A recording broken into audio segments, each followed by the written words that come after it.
Imagine a vibrant city thriving in the midst of social, political, and cultural change. Santiago de Chile in the 1960s was not only the nation's capital, but also the epicenter of a transformation that defined its modern identity. It was a decade when progress seemed unstoppable. The population was growing rapidly, streets buzzed with life, and projects like the Américo Vespucio Ring Road and the underground transportation system shaped the city's future. At the same time, major events such as the 1962 FIFA World Cup placed Santiago on the world stage. But it wasn't all about development. Social movements began to gain momentum, and political tensions were felt in universities, streets, and even in Santiago's most iconic neighborhoods. The city in the 1960s was one of contrasts: modernization and tradition, progress and social struggle. In this video, we invite you to explore the decade that defined contemporary Santiago. We'll uncover what life was like on its streets, the events that marked its history, and the people who shaped it. What was it like to live in a city trying to balance its past and future? Join us as we relive these unique years that left an indelible mark on Chile's memory. The 1960s were a pivotal moment in Santiago's transformation. With a population nearing 2 million, the city cemented its role as Chile's political, economic, and cultural hub. This growth brought challenges, but also significant advancements that defined its modern face. One of the era's most ambitious projects was the Américo Vespucio Ring Road. This urban plan, part of the 1960 Intercommunal Regulatory Plan, aimed to connect Santiago's various districts via a highway encircling the city. While its construction would take years, the concept reflected the need to adapt infrastructure for a constantly expanding metropolis. At the same time, initial studies to implement an underground transportation system laid the groundwork for Santiago's metro, a milestone that would later transform urban mobility. Urbanization also highlighted a stark division between the city center and its outskirts. While central Santiago flourished with modern services, iconic buildings, and a vibrant cultural scene, the peripheral areas expanded haphazardly. New neighborhoods sprang up quickly, often lacking proper planning, which created challenges in infrastructure, transportation, and basic services. This contrast between modernity and precariousness became one of the decade's defining features. Architecturally, the 1960s witnessed a blend of traditional styles with emerging modernist trends. Functional, minimalist buildings began replacing more classical constructions in the city center. Iconic landmarks such as the Municipal Theater and the National Library coexisted with newer projects that aimed to reflect a city undergoing modernization. The growing population also fueled the demand for housing. The establishment of the Ministry of Housing in 1953 had focused on addressing the housing deficit, and during the 1960s, policies were implemented to promote affordable housing construction. These initiatives sought to narrow the housing gap, though they didn't always meet the surging demand. Another defining feature of Santiago during this era was the development of public spaces. Parks such as Parque O'Higgins and Cerro San Cristobal became key gathering spots for families. At Cerro San Cristobal, the sanctuary of the Virgin of the Immaculate Conception remained a pilgrimage site and a visible symbol from any part of the city, while the National Zoo provided a recreational weekend option. The growing urbanization also manifested in the city's mobility. Santiago's streets began to feel the strain of increasing automobile traffic, even as road connections improved. This was a clear sign of the challenges faced by a city striving to keep pace with its expansion. Stay tuned, because there's much more to discover and remember about this transformative decade. Imagine a city awakening to cultural and athletic vibrancy, placing itself on the map as a lively, dynamic hub. Santiago de Chile in the 1960s was a decade where grand events and iconic spaces became meeting points, showcasing both the city's cultural wealth and its growing prominence on the international stage. One of the most memorable milestones was the 1962 FIFA World Cup. Santiago served as a key host city, and events like the opening match at the Estadio Nacional highlighted Chile's passion for soccer and its organizational prowess.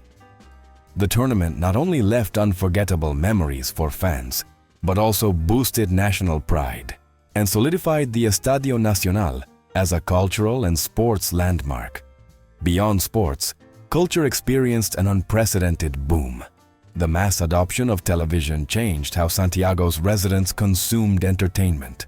Families gathered around black and white TVs to watch programs that quickly became part of the cultural fabric. This new medium brought not only entertainment, but also education and a shared sense of connection around national and international events. Cultural spaces like the Teatro Municipal de Santiago and the Biblioteca Nacional remained epicenters of artistic activity. These venues hosted concerts, operas, and exhibitions that connected Santiago's residents to global cultural movements.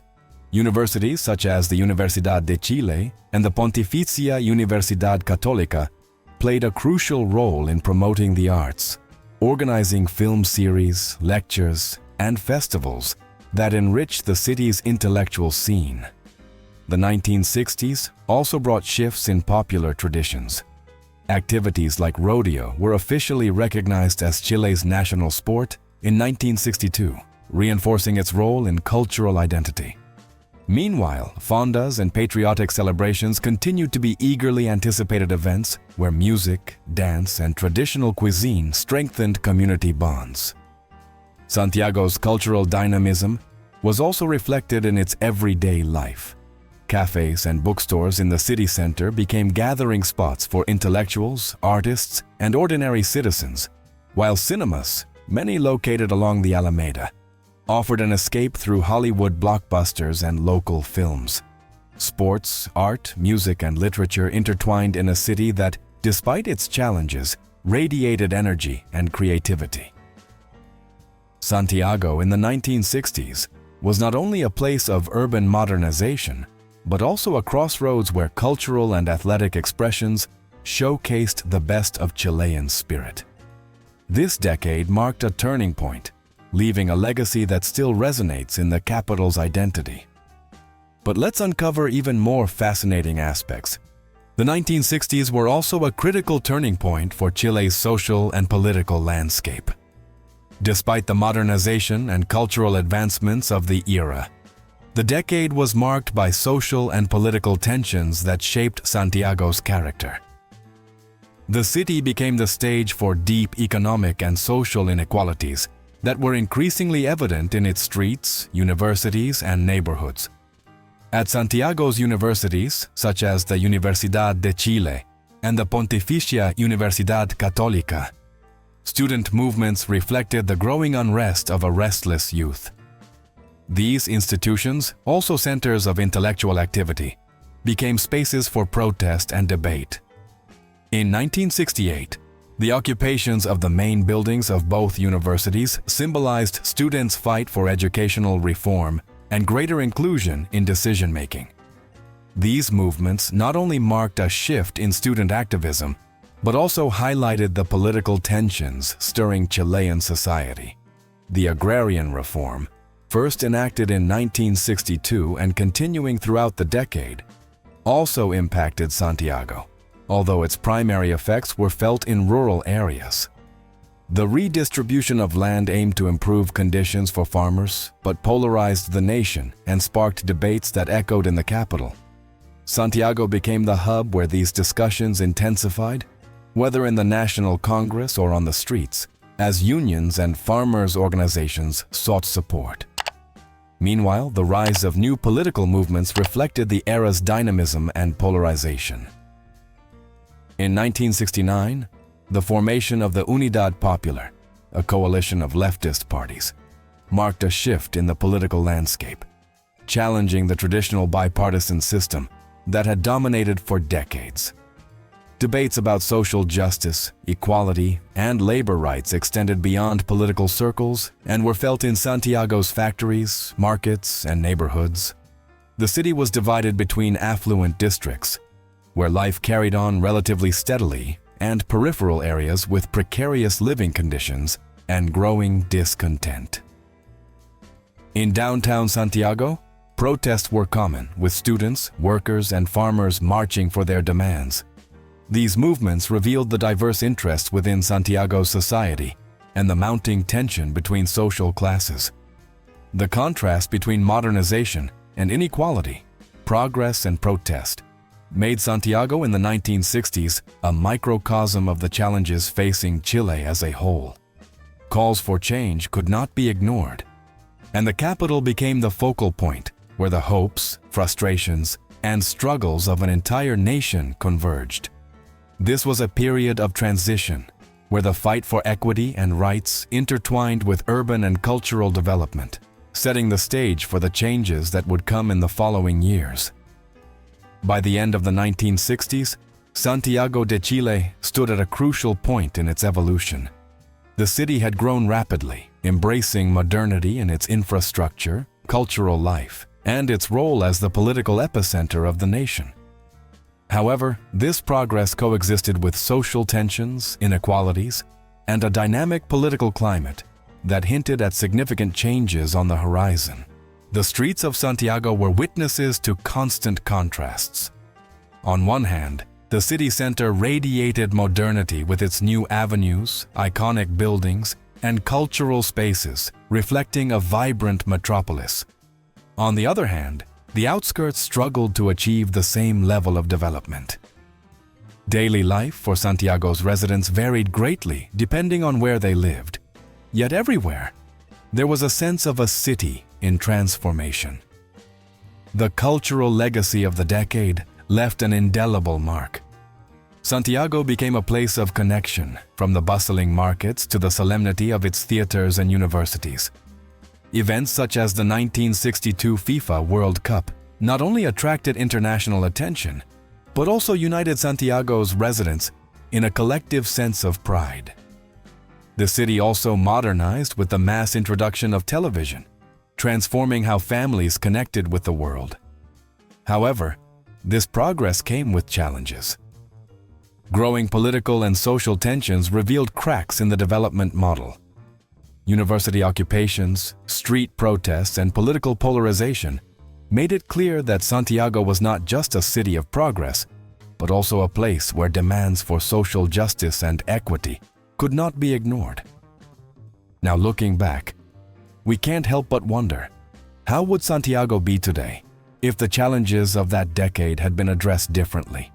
What might have happened if urban development had been more inclusive and if social tensions had been resolved through greater dialogue and justice? Santiago in the 1960s reveals a city full of energy, creativity, and aspirations, but also one burdened by the contradictions of a country in transition. This period not only shaped the identity of the capital, but also laid the groundwork for the challenges and achievements of the decades that followed. Today, as we walk through the streets of Santiago, it's still possible to find echoes of that era. In the architecture, in the parks that witnessed the families of the 1960s, and in the memories of those who lived through those times of change. The lingering question is, how can we learn from that past to build a more equitable and modern Santiago for future generations? The Santiago of the 1960s was a mirror of Chile's aspirations and struggles. Now, it's our responsibility to reflect on that legacy and ask ourselves how we envision the Santiago of tomorrow. What lessons can we take from that time? Share your thoughts in the comments, and let's continue exploring the history of this fascinating city together.